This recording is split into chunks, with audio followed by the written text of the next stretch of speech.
Welcome to Matters Financial and Geopolitical from a Frontier, and thank you kindly as ever for stopping by. I'm always grateful. Let me start with thanking BBC's Julian Keane and Ola for having me on BBC Newsday this morning talking about the Somali currency.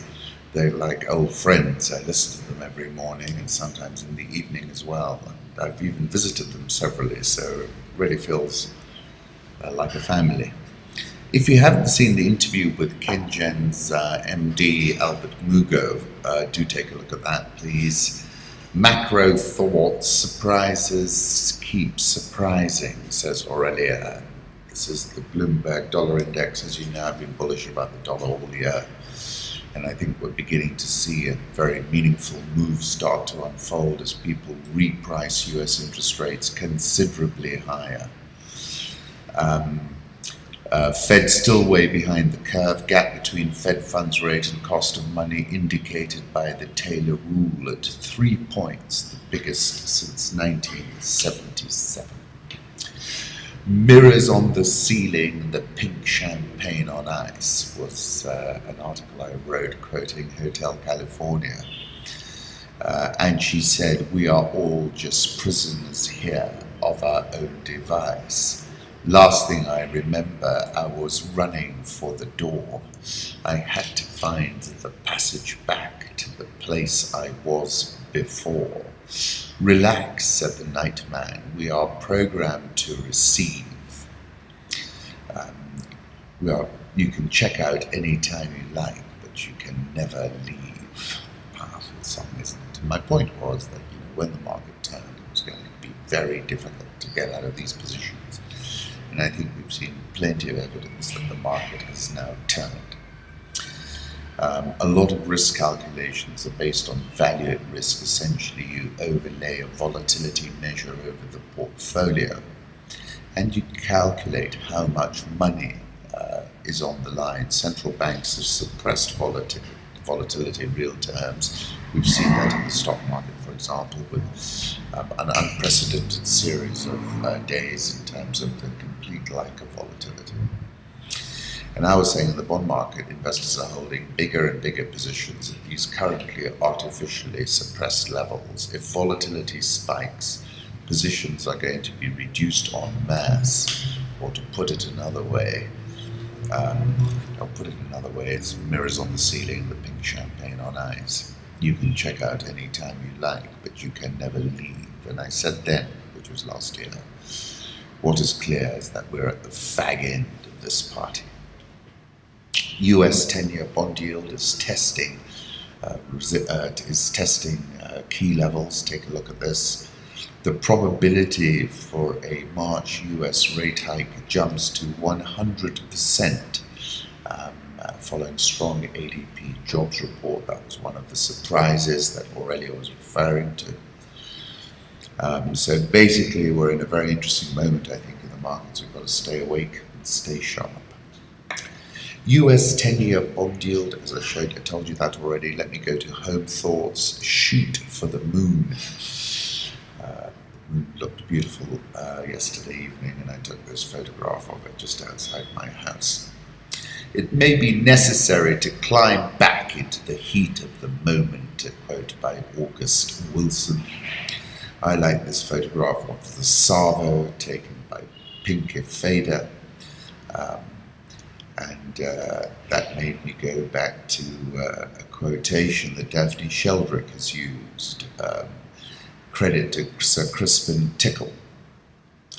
"As long as nature is seen as something outside ourselves, frontiered and foreign, separate, it is lost both to us and in us. It follows that to achieve a society in harmony with nature, we must be guided by respect for it. We should direct and integrate our lives consistently with it, rather than try to subjugate and control it. This requires deeper understanding and acceptance of natural processes and an ability to cope with their inherent uncertainties. Thus, in the area of conservation, we should move from the static idea of conservation of places and things to the conservation of process, to allow natural processes to function and to create conditions in which they can do so. Look at this photograph or a picture of a herd of elephants at the Sava East National Park. Of course, Satao 2, a super tusker, was killed just recently. And then I like this photograph, which is a view of the beach club at the Mar-a-Lago estate from 2003. Political reflections: US THAAD deployed at Osang AFB in South Korea. This has really got the Chinese hackles up. The United States on Wednesday said all options are on the table to deal with North Korea. Dismissed China's suggestion of a dual suspension of US and South Korean military drills and Pyongyang's missile and nuclear tests. We are not dealing with a rational person, US Ambassador to the United Nations Nikki Haley said of North Korean leader Kim Jong-un. It is unbelievable, irresponsible arrogance that we're seeing coming out of Kim Jong-un at this time, she said. Can Kim be put back in his box? I don't think so, and I don't think the Chinese, I think they're playing a duplicitous game because, it suits their interest. The last thing they want is the THAAD in South Korea to have an attack dog like Kim that they can unleash every so often. Syria's civil war is almost over and Assad has won, says Patrick Coburn. Indeed he has.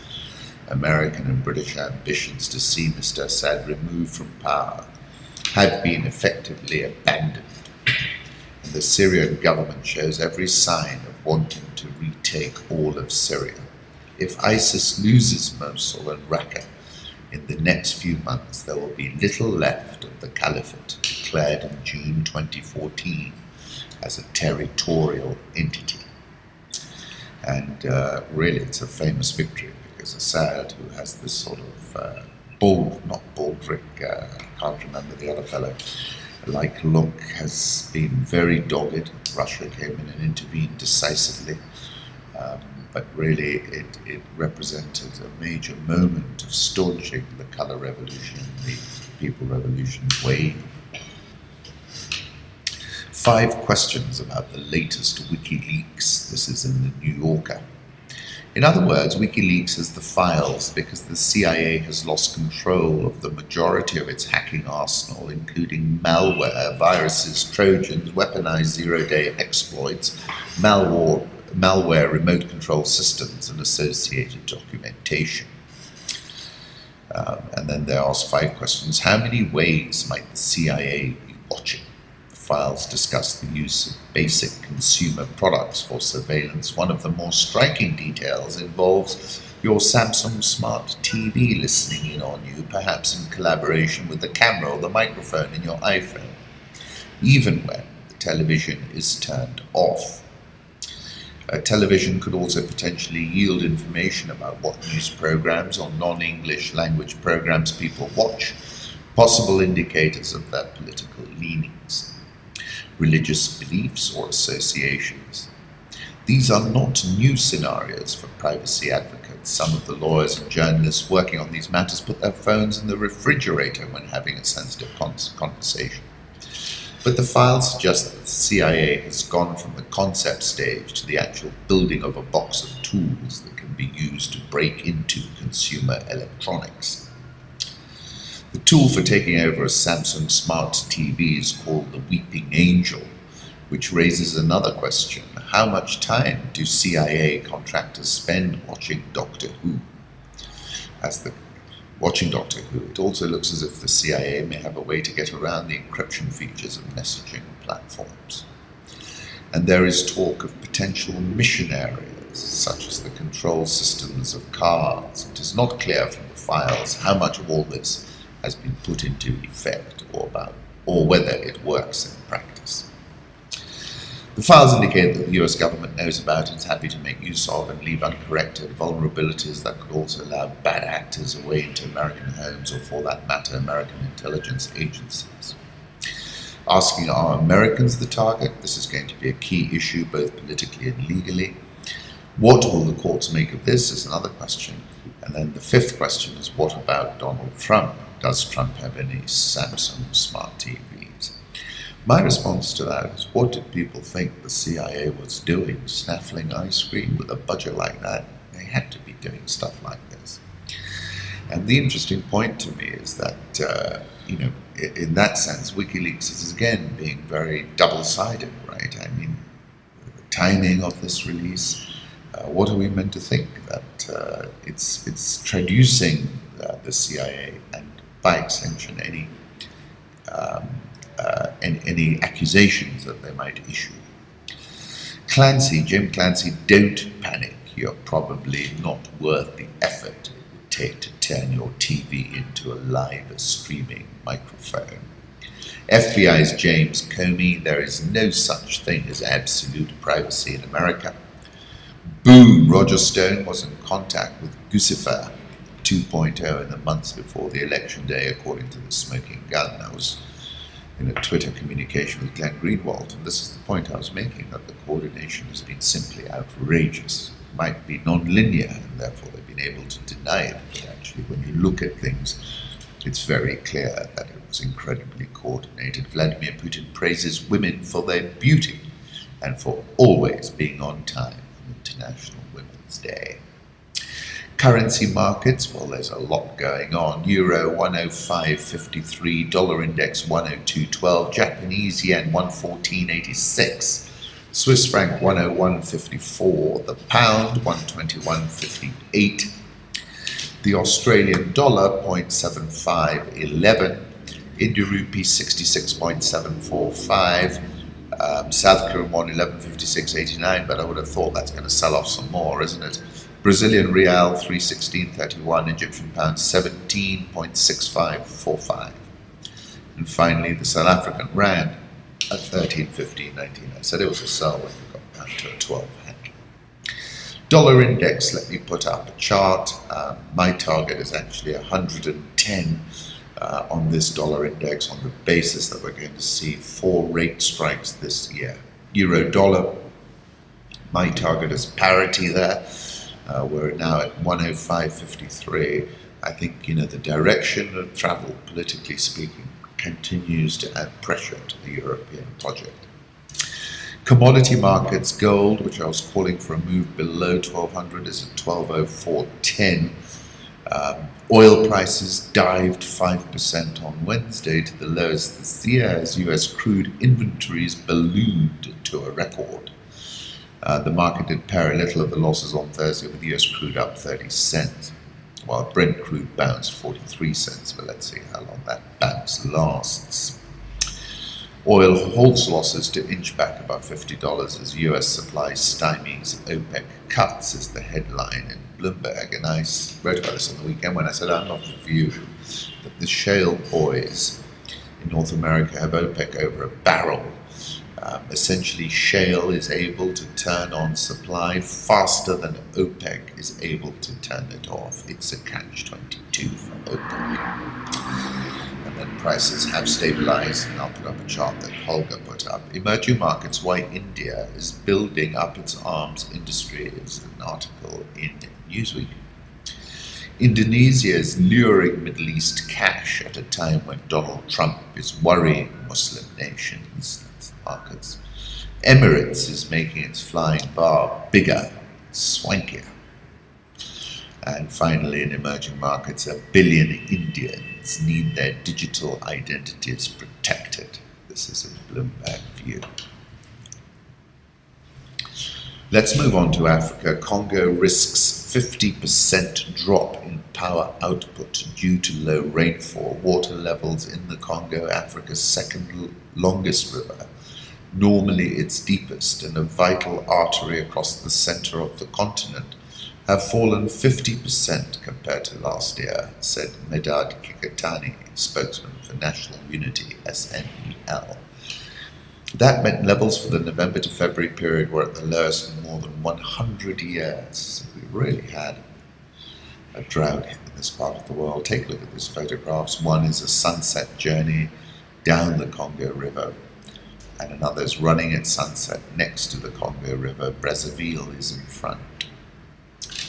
Um, and then famine is the final straw as war-weary South Sudanese flood capital South Sudan's war erupted. Mary Nyal's husband has vanished, and she narrowly escaped being raped by armed men. But it was looming famine that finally forced her to flee her home county and live hand-to-mouth in the capital. I had no way of getting food to eat, the 33-year-old mother. The 33-year-old mother said. The last time I reached my field to harvest was in 2015. You know, I went there about 3 times, once at the Independence Day celebrations when Bashir landed 2 minutes ahead of me. And I spent a lot of time there, and it's just shocking what's happened. Nial's home area of Mayandit County in Unity State, about 400 kilometers north of Juba, was one of 2 South Sudanese areas where the United Nations last month made the world's first official declaration of famine since 2011. The UN is among the groups who have called it a man-made crisis, which it is. Leadership in South Sudan is simply unqualified and unable. They need to be removed, starting with Salva Kiir Mayardit, who's been president of South Sudan since its independence in 2011 and presided over this shocking situation. I'll put up a photograph I took some time ago of the River Nile in Juba. The Hilton Addis, where I've also stayed, is up for sale, apparently. South Africa asked to appear at the ICC in April over Sudan's al-Bashir, whom they let visit and then take off. South African all shares up 1.28% this year. Dollar versus rand, last time I looked, 13.1879. And we're going to sell off some more here. We want bread. Subsidy cut sparks protests across Egypt. I was writing about food prices in relation to Kenya over the weekend, but it applies to Egypt. And I said there's a political dynamic at work. Food price increases have a big outsized positive, negative well-being effect. Go up, negative well-being, go down, positive well-being. And essentially, I think, President Sisi's got to tread very, very carefully. These were one of the risks of taking the money from the IMF. The Egyptian pound is backed up a bit more to 17.7040. You will recall when it got as low as 15 and change, I said you've got to take profit. Aisha Buhari, who has stood up to her husband a couple of times and in public, praises his vice president, Professor Ozin Bajo, saying, ensure a better Nigeria is realized. Congratulations and happy birthday. The Nigerian all shares down 6.99% year to date. Ghana Stock Exchange, about which I was bullish from the beginning of the year, is up 10.65% so far this year. Coming to Kenya, UN spokesperson, press remarks by Antonio Guterres following his meeting with Uhuru Kenyatta in Nairobi on Wednesday. Nice photograph, I must admit. I attended a World Bank briefing this morning. It was actually off the record, but I did tweet before they reminded me of that point. And the point is, Professor Ryan, who's an eminence grise here in Kenya, tells me that the 2017 drought is nothing like the drought in 1984. And I said to myself, that's called institutional memory. And on the left, this is another picture that came out, you'll see on the left the predicted long rains versus normalized long rains on the right. So unfortunately, we're expecting the drought to actually get worse. Kenya's GDP versus Sub-Saharan Africa tells a good story, doesn't it? Higher than the rest of Sub-Saharan Africa for quite a while now. The KCB reported full-year earnings. Profit before tax was up 9.622%. Loans and advances to customers up 11.497%. Total assets up 6.656. Foreign exchange trading was up 35%. Profit before tax up 9.622%. Profit after tax was flat at plus 0.506%. Took a big hit, which I think is to do with South Sudan calling it losses from translating the financial statements of foreign operations, was 6.154 billion shillings. Therefore, earnings per share was down 0.462%. They hiked the dividend 50%, which is going to be very, very helpful. Profit before tax for the year ended up 10%. Customer deposits increased 6%. Total assets up 7%. Currently, non-branch channel systems M-Benki, KCB M-Pesa, Mobi and payments account for 77% of total KCB transactions. KCB has acquired over 10 million customers on its mobile platform, either directly or through partnerships over the past 5 years. Contribution of the international business dropped to less than 5% due to the devaluation of the South Sudan pound. Net interest income was up 20%. KCB's outlook for 2017 includes a stronger international business performance and growing non-interest revenue. 90% of KCB bank loans are processed on mobile, and then they're given a tweet where they're giving us a closer look on the impact of the interest rate cap for KCB Bank. These were strong results when you consider that 6.15 billion shillings was taken, or losses. 3 shilling final dividend is worth more than 10%. It's worth 11.11% on the share price. That's why you've seen a positive reaction. It's a cheap share. It's in my view a cheap share. Strong results, and in a Darwinian banking sector, KCB is one of the fittest. NIC Bank reported full-year earnings per share was down 3.286%. Take a look at the earnings profile. This too is a cheap share, well managed, and for those looking for higher beta in the Kenyan stock market and looking for a tier 2 type option, this is that option probably. Kenya's proposed 43 billion shilling purchase of a dozen armed border patrol aircraft fails the smell test, says John Githongo. Kenya shilling 102.60 last. Nairobi all share closed at a July 2013 low, down 10.29% this year. NSE 20 is down 7.48% this year. Once again, thank you kindly for stopping by.